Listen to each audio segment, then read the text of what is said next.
All right. Okay. Hi again. So this is the Should we do the roll call first? probably. Sorry, I got off track from last time when we just canceled the whole thing. No. All right, let's call this meeting to order. And then Brad, if you'd like to do roll call. Yes. Bill Rourke, Yes, I'm here.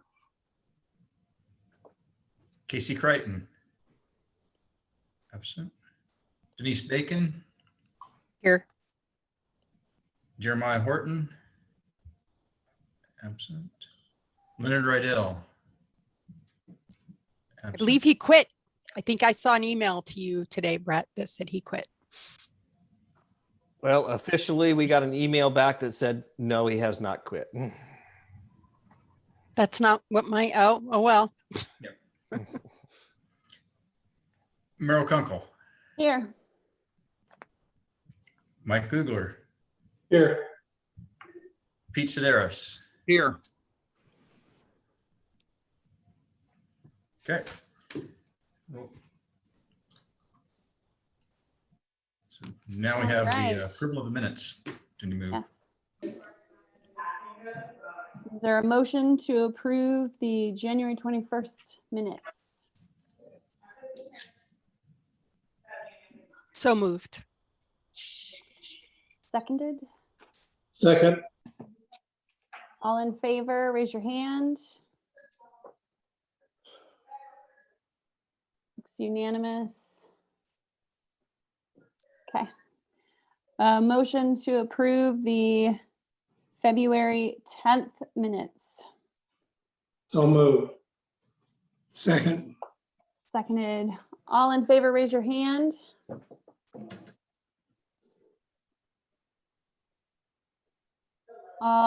Okay, looks unanimous. And then do we have a motion for the February 25th minutes? I move they be approved. Second. Seconded. All in favor, raise your hands. 4 in favor, opposed?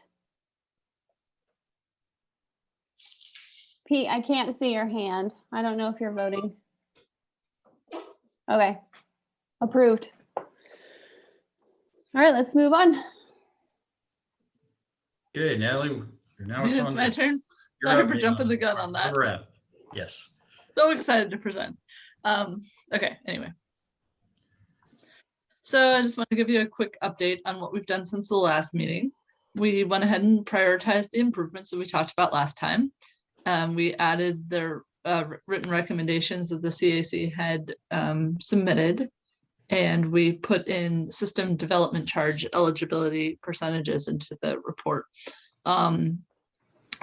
If you guys aren't familiar with, I can't remember if I go over this later in the presentation or not, so I'll just go into it now. System development charges, you may have been exposed to this in the water and wastewater stuff. So Brad, let me know if I shouldn't go into this too much, but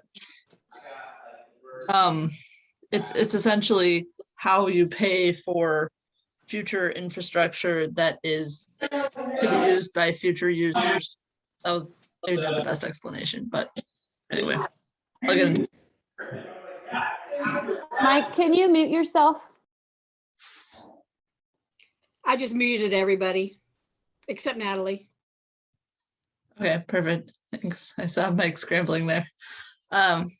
Okay, so do I have everybody's picture in front of? Okay, maybe I don't know if you're seeing pictures on here or not, or if you guys just see the screen. But okay, so we prioritize the improvements, and in this figure they're highlighted back in red, yellow, and green. They have separate colors for each pipe, just so that you would know which projects are different. It's like the M is blue, the Q is teal, etc.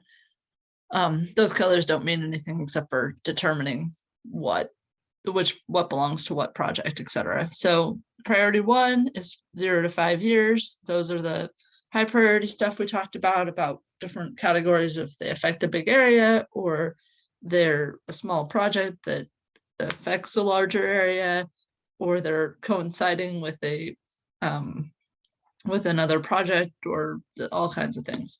And then priority 2 is 6 to 10 years. They're kind of the medium of the road, and priority 3 is 11 to 20 years. So both priority 2 and 3 projects will be most likely reevaluated before they occur in the next stormwater master plan update. So project costs. This is a table, so it's a lot to see. Oh no, I didn't update it. Well, this is your April Fool's Day joke. So April Fool's is not $11 million, it's $9 million and something. So good news, it actually is less than this. I had accidentally copied one of these subtotals into it, so I apologize for that. I might have updated that somewhere else. Anyway, sorry for the addition mistake on that, but there's not a whole lot to talk about except for those are the individual project costs. And then this is going into SDC eligibility. And as you can see here, I don't know if you can read it too well, but there's not many that are SDC eligible at all. This is kind of based on what percentage future users will use each of these improvements. The Mountain View Drive one is the one up here, that's CO. It has a lot of unused land up here that could potentially be developed within the city limits. So that's one of the major potential SDC projects. Everything else is kind of pretty low. So I figured I would walk through a couple examples of how we're doing these prioritizations, so you guys could get an idea of what a priority 1 project actually is. So this is project C-C, and it the figure on the left is the time flooded in the model, and in all of these situations red is bad and it goes down the rainbow of colors to purple is not as bad. So there's a lot of flooding, and then for a long time. So the one on the left shows how long, the one on the right shows at what storm year event. And if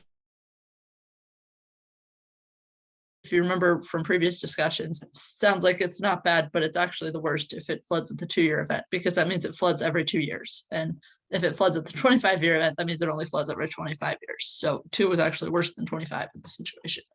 And so some of the priorities driving this project were there were customer complaints due to property damage. Forget where exactly, but it was either somewhere in here or somewhere in here. I think it must have been somewhere in here. There was a maintenance reported issue. And then it's a series of 3 small pipe links. So over here, there's 1, 2, 3 that fix the entire problem.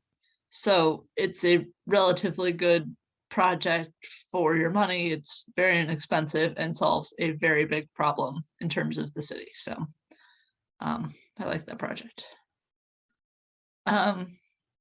This project is really 4 projects. It's kind of the downtown area. And it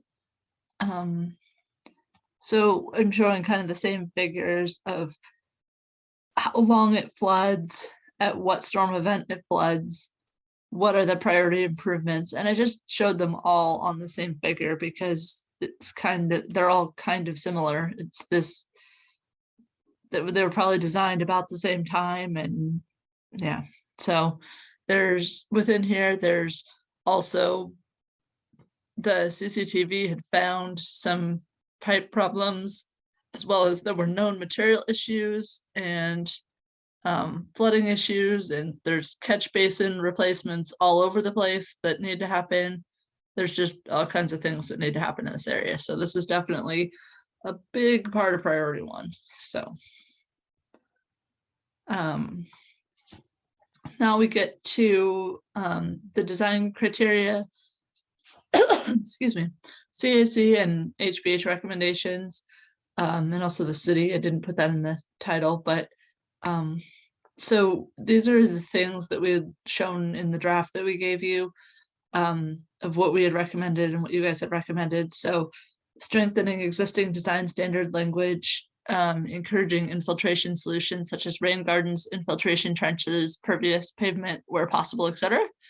And consistent with regional trends, require water quality treatment for both new and replaced impervious area when redevelopment occurs.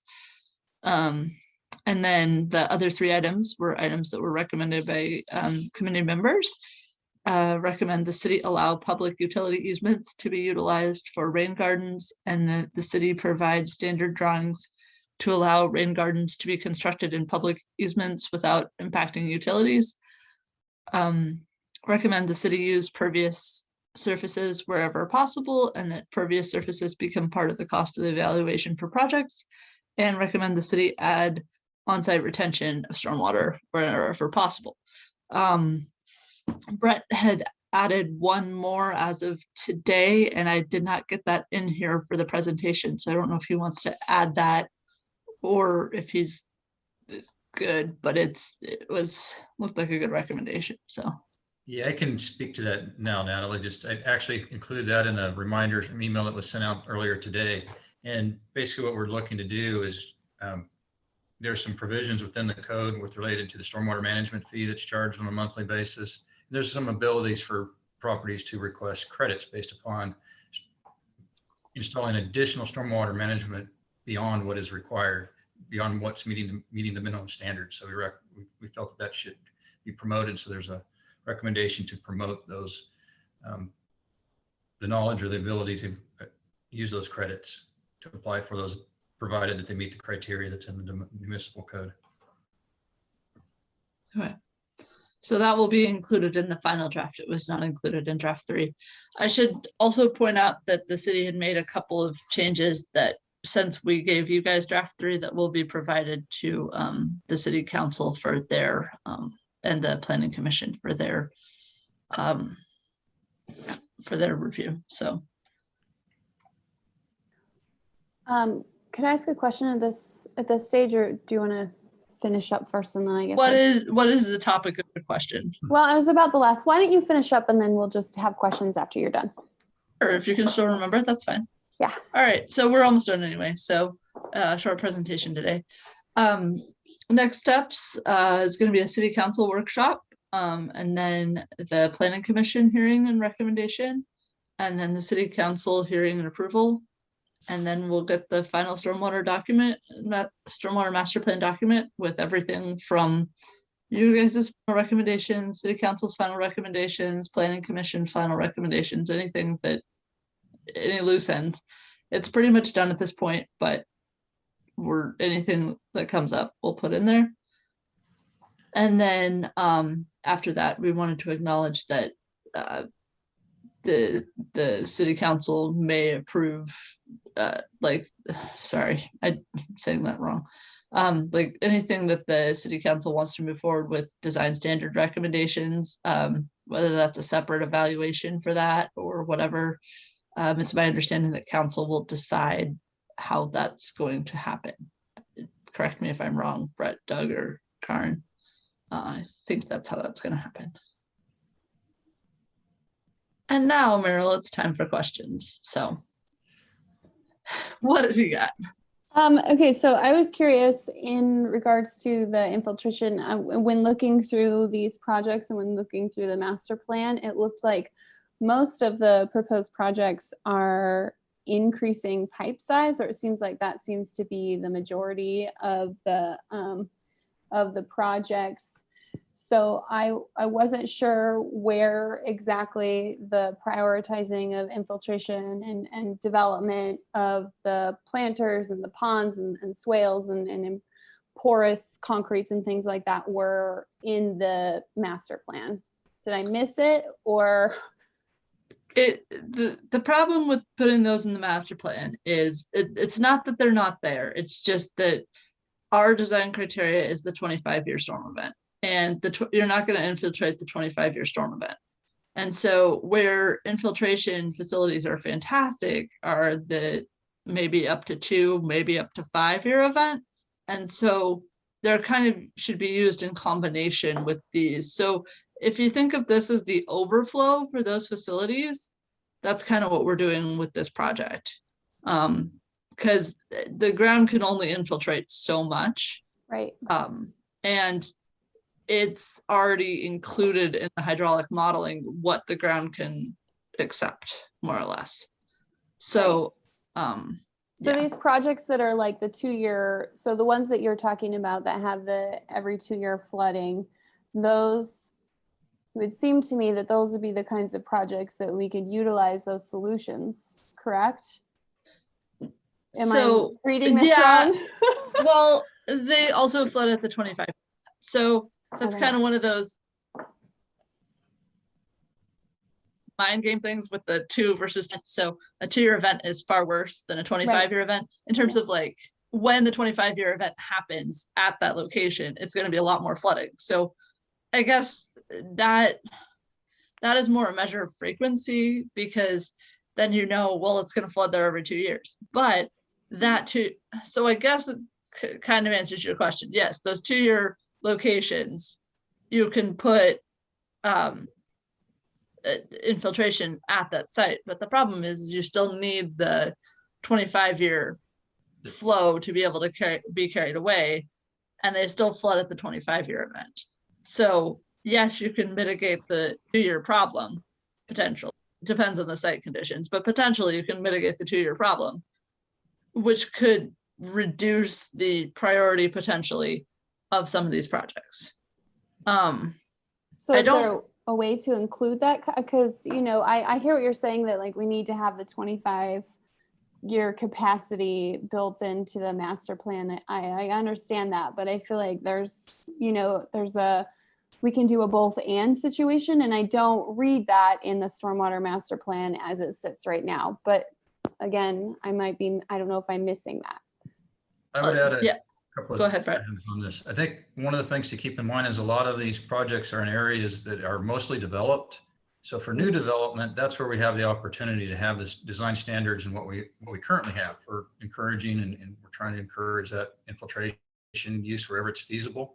And for those kind of projects and all of those elements, this is really what we've identified that's happened. There's a lot of these developed areas that have this capacity issue, and the pipes are undersized to carry those runoffs, as Natalie indicates, at the larger events, and what we found is even at these smaller events. So this is that ability to deal with what we have currently, and then kind of like the recommendations that have come in there, and as we're working through design standards, is how to move forward from this point where we are and use those recommendations for increased encouragement for that use of infiltration wherever it's feasible, use of the pervious surfaces. All of those are things you move forward. This is a first step of just identifying the existing issues to try to resolve those with these projects. Yeah, I hear that. So is there no way to utilize these things in currently developed areas? I mean, I know that we're prioritizing that for newly developing areas, but is that not a feasible solution for developed areas? It's a matter of having the land available for those type of facilities. Okay. So is that going to be on private property or public property? There's limited private right of ways as well, and to obtain more impacts private property. So it's I add one thing to that. Okay. Sorry. These solutions are by far not the only solution. Yeah. They are our estimation of the least expensive solution. So that in most cases involves pipes. I know that may not be good news for people who are really into infiltration.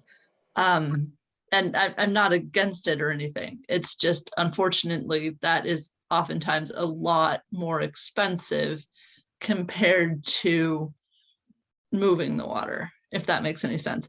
And also, it's stormwater isn't something that, this isn't just Newburgh, this is everybody. Like you don't have as much money in stormwater as you do for water or wastewater. It's not like you can easily get a loan for things, or it is just a lot harder because some people view it as not a necessity, right? So we're trying to maximize damage reduction without spending more than the city can handle, you know?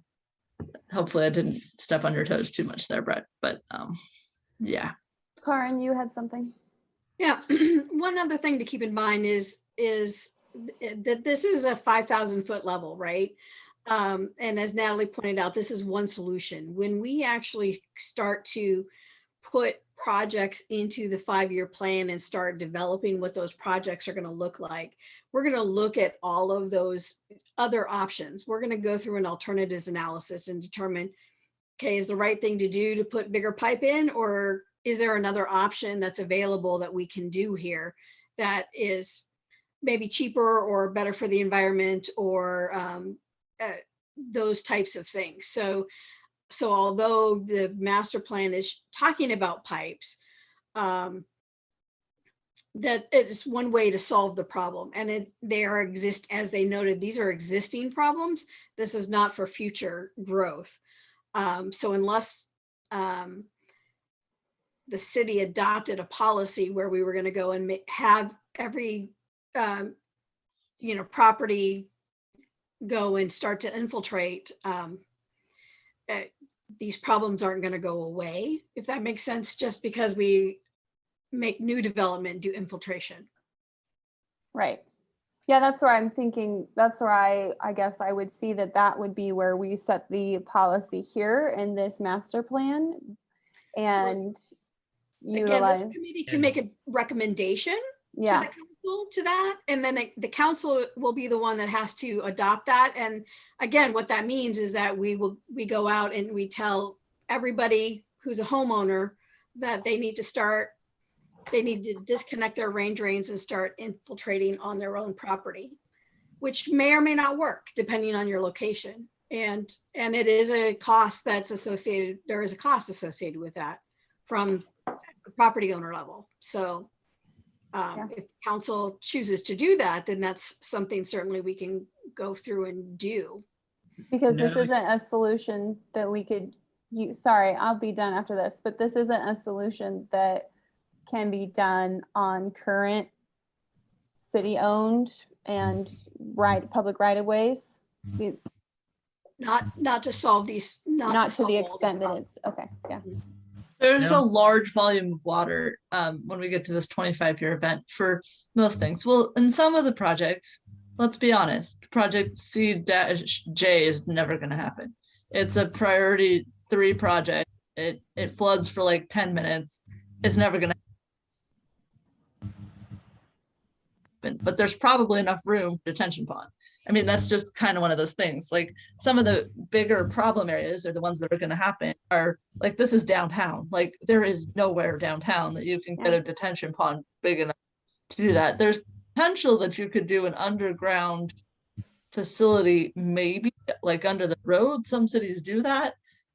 It's probably not cheaper. That like, yeah, it's one of those things. Can I just talking about the project you're talking about now? So what you're saying is that the stormwater in these large events is going to make its way into the sewage pipes. The storm sewer. The storm. Well, are we talking about what I've asked previously? Do we have our stormwater running into our sewage pipes? No. No. Okay. That would be a cross connection, and anywhere that if those are encountered, that would be immediate, would be. Okay, taken so out. we To have our knowledge, we don't have that. we have a stormwater system of pipes that's separate from our sewage pipes. Yes. Okay. So But that- during these large events, that water makes its way into our sewage pipes. Through groundwater that happens through the infiltration into the soil, it ultimately makes it into the groundwater infiltration elements. Okay. So if we stop that infiltration, our sewage problem is over with. We don't need the capacity in larger piping and things like that if we do not have I&I from rain events. But the second of that though is that off of all these hardscapes, we don't have the ability to move that water or store it for infiltration. So what I'm getting at is here is, you know, lining all the sewage pipes would keep out any I&I, and you wouldn't have the need to do the larger pipe systems and create a larger sewage treatment plant until the city grew to such a size that the sewage capacity would be, you know, great enough to warrant that. So what we have is just an infiltration problem. Correct? And we are actively working to resolve where we have those problems in the I&I program that the city has. And I think where we were looking at that, we were about 50%, maybe a little bit more through what had been identified to date on I&I issues. Okay, well, we definitely have a huge I&I. I mean, I&I is the #1 issue I see here. Nothing else even comes close. Even related to stormwater, Pete? Well, Not I&I to the wastewater, but not being able to move stormwater. See, like we had downtown, we have all this hardscape, and you know, that water goes somewhere. And if you're saying that we have separate stormwater systems, then it shouldn't really impact the sewage system, which is what we're looking at here on this map. But obviously, it has a huge impact due to I&I, is what you're saying. Peter, this map is stormwater, not wastewater. Okay, this map is just stormwater. So We we're are- yes. looking at just stormwater piping. Correct. Correct. And where does this stormwater piping lead to? Down into the river there? They drain into the 3 creeks in town, which eventually get to the river. One of them goes to a different place. It goes over here, which is, I can't remember the tributary. But it goes to creeks eventually.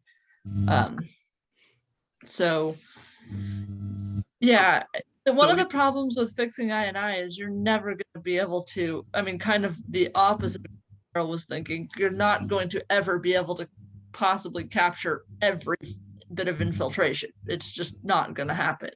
So you can try and keep it out of your pipes as much as you can by lining and replacing and doing that, but there's gonna be some amount of infiltration no matter what we do. I mean, save for like pouring 36 inches of concrete over the entire town, which really sounds like that's not what we want to do right now. So but yeah, I don't know. Did that answer your question, Pete? I don't know that I'm answering the question. Okay, so we're just looking at stormwater systems here. Yeah, the other consultant, the Keller Associates, looking at the wastewater system. So I don't actually know anything about that, besides what I've worked on previous projects, which yeah. Right. And Peter, I'll give you a little bit of an update. So as Brett noted, we've done about 50% of the known I&I issues, and we find more all the time just because we have an older system. But in the last 5 years, we've reduced the amount of I&I that hits the treatment plant by about 30%. So we're doing significant work, and we'll continue to do that work on the wastewater side.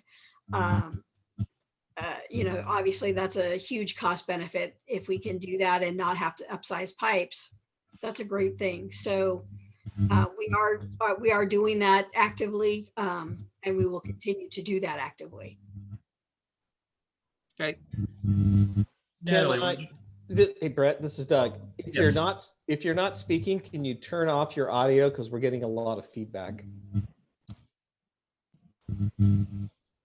so Natalie, unless there's other questions on these projects that are shown on this screen, I'd like to suggest that Natalie brings up those recommendation slide that we had.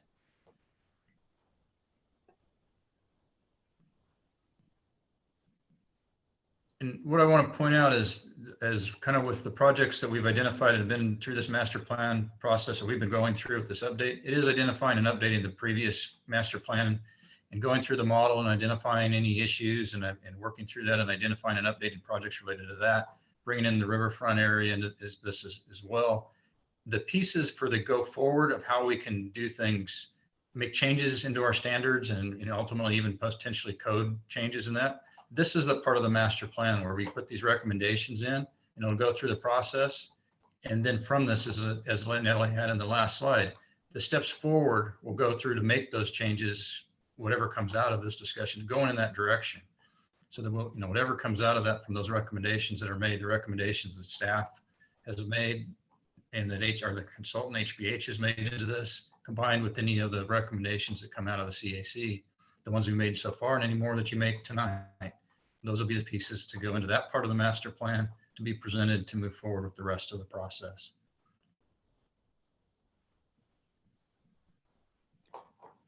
So the aspect, the part where it says, recommend the city use pervious surfaces wherever possible and that become part of the cost evaluation for the project. So that was the recommendation by our committee.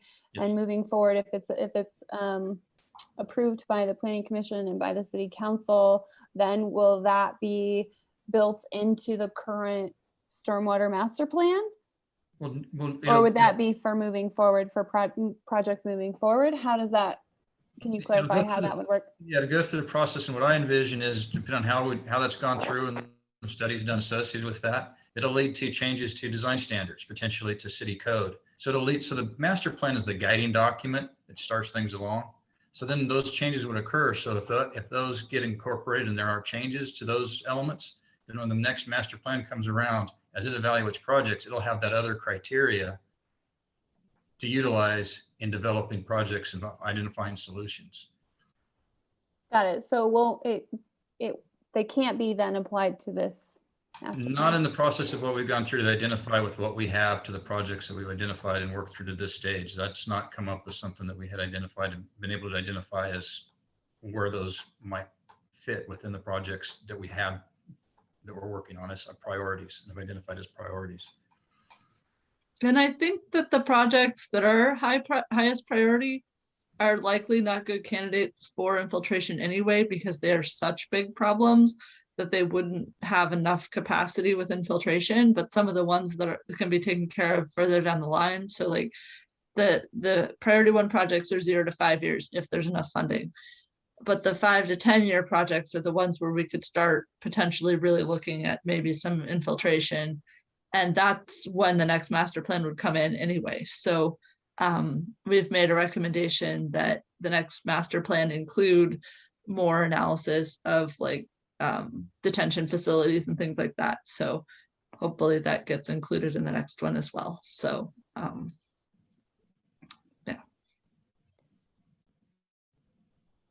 Could I offer one more recommendation here?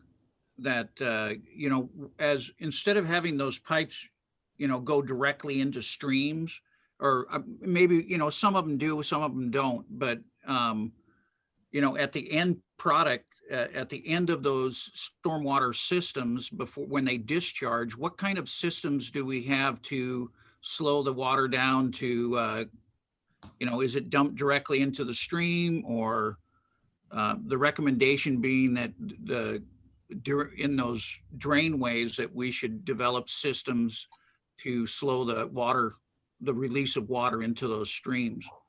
We're having, as the city grows, we're going to have more and more issues with erosion in those stream corridors. Yeah. There is one project that addresses stream corridor things. It's project A1. That was from the previous master plan. We just kept it. We didn't do a stream analysis as part of this plan, but any of the projects, when they go to be designed, that will be a major criteria, I assume, that they will look at, because you have to look at what the outfalls are. And Brett is looking like he wants to talk, so go for it.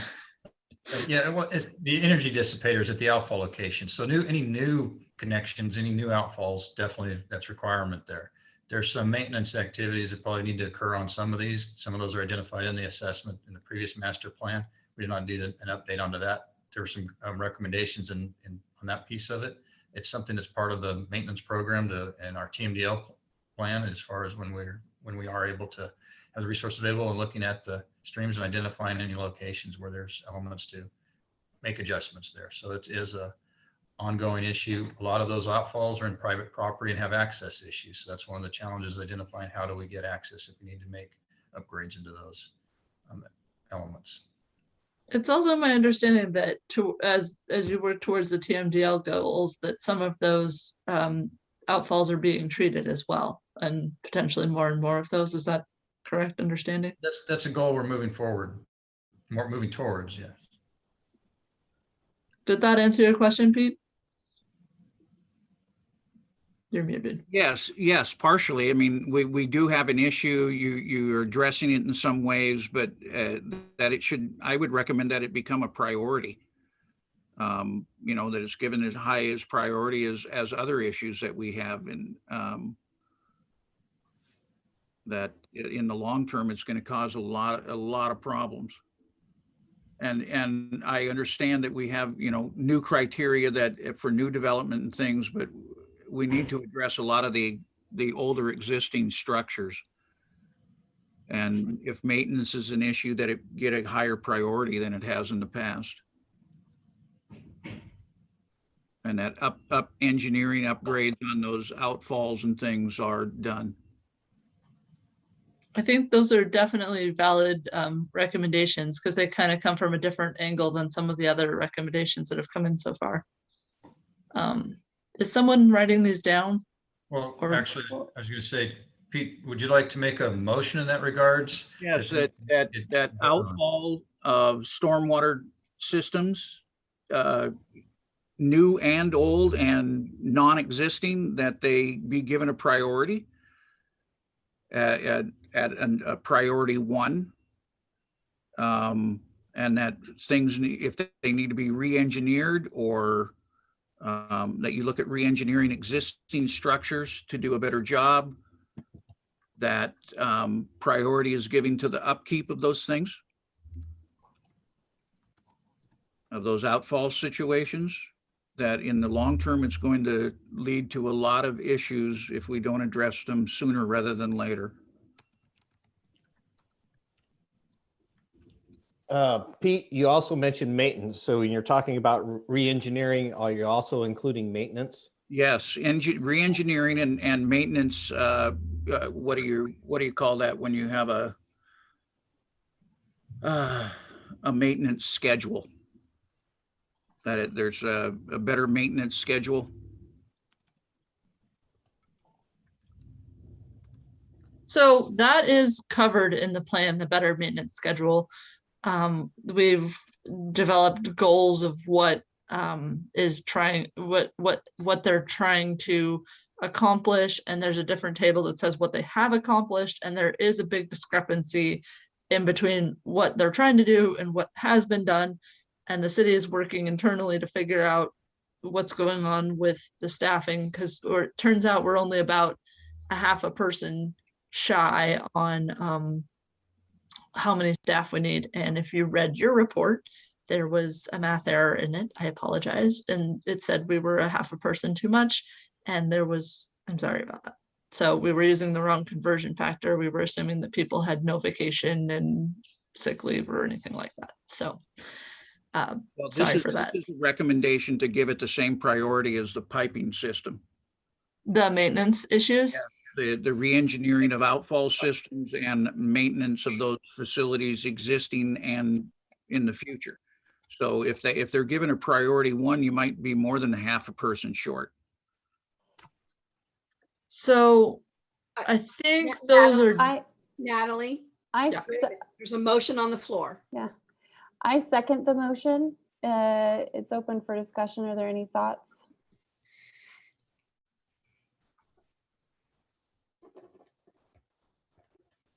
No additional input. Okay, let's ask the question. All in favor of Pete's? Do you want me to repeat it one more time just to make sure everybody got it? Yes, Yes. please. All right, I'll repeat it, and Doug can correct me if I'm wrong, because I know Doug was taking notes also.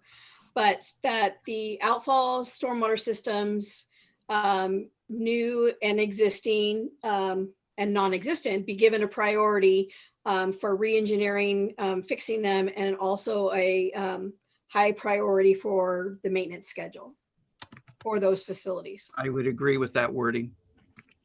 Only make one suggestion, and Pete mentioned make it a priority 1. Yep. Karen, do you have that written down so that I don't have to try and type that? Yes, I do. Great. She'll share that with us. All right, all in favor, raise your hand, please. Looks unanimous. Motion passed.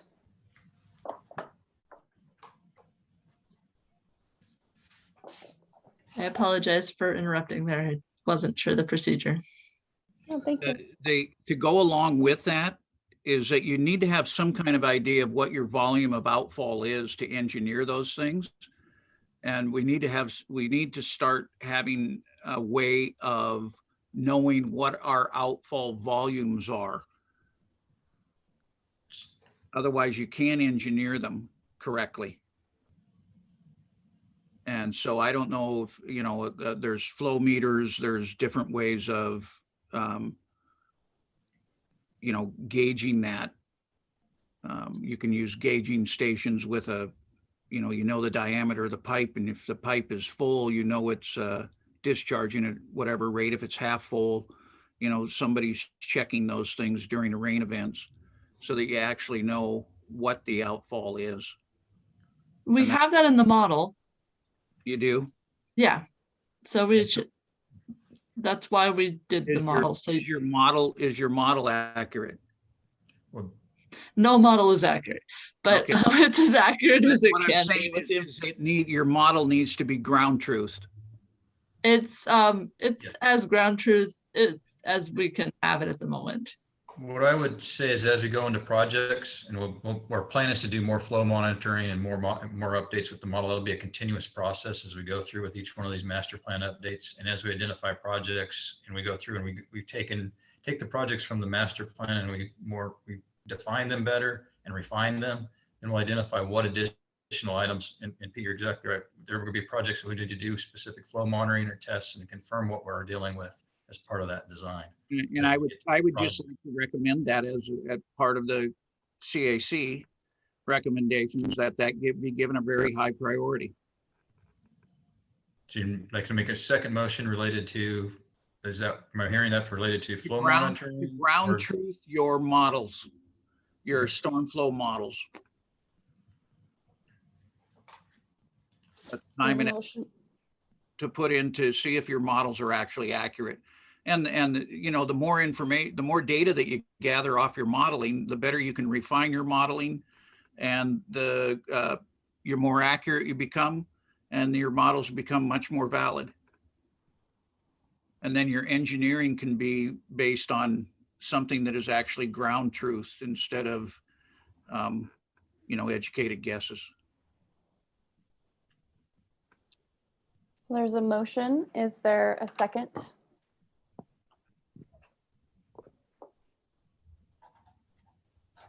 Second. I'm watching Bill trying to hit the button. I'll do it for him. Me too. Okay, so it's been seconded, and is there further discussion?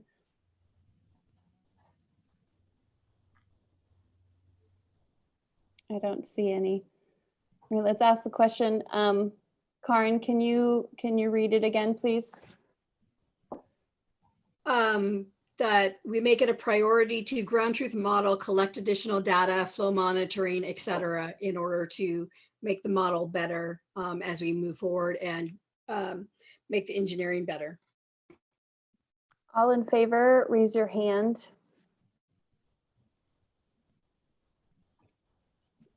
And opposed? Mike, I can't see your hand. Are you opposed or in favor?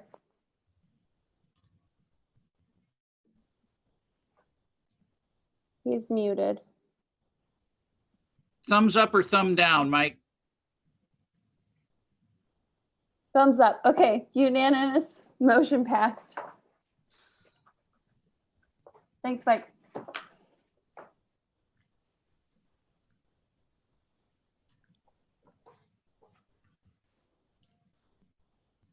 Are there any further questions for Natalie?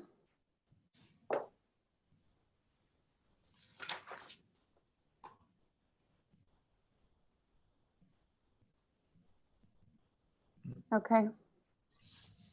Don't hear any further questions, so should we? Well, I will ask a question. Okay. Are there any other any motions for recommendations or anything else that's there? If not, then I have a question to ask, another question to ask staff, or the CAC. None for me. None for me. Okay. What If role not, does then the we're at the CAC point. have with regard to any of these going forward meetings? I'm sorry, Bill, I did not hear you.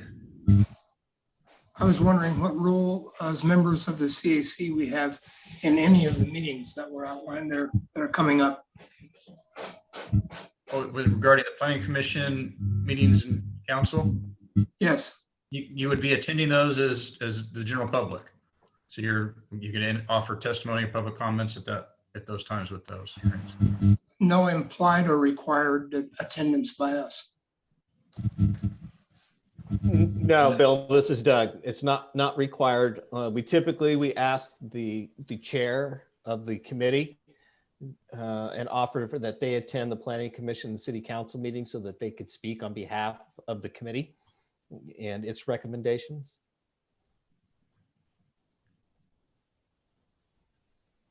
Okay.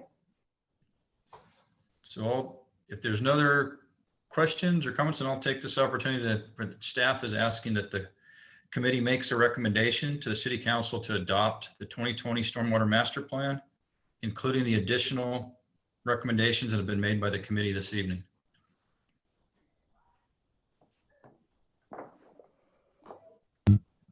Would you like a motion to that effect? We would need a motion to that and then the second, yes. So There- moved. Is there a second? Second. Bill with the second. Any further discussion?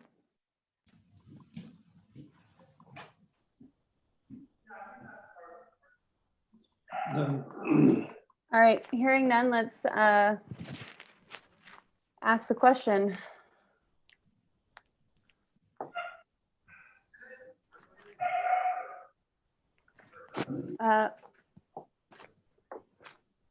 Okay, let's take the vote. All in favor, raise your hand. Looks like 4 in favor. Opposed? Nope, Pete's in favor. Was that a thumbs up, Pete? Okay. So it looks like we're All right, unanimous. unanimous. Motion passed.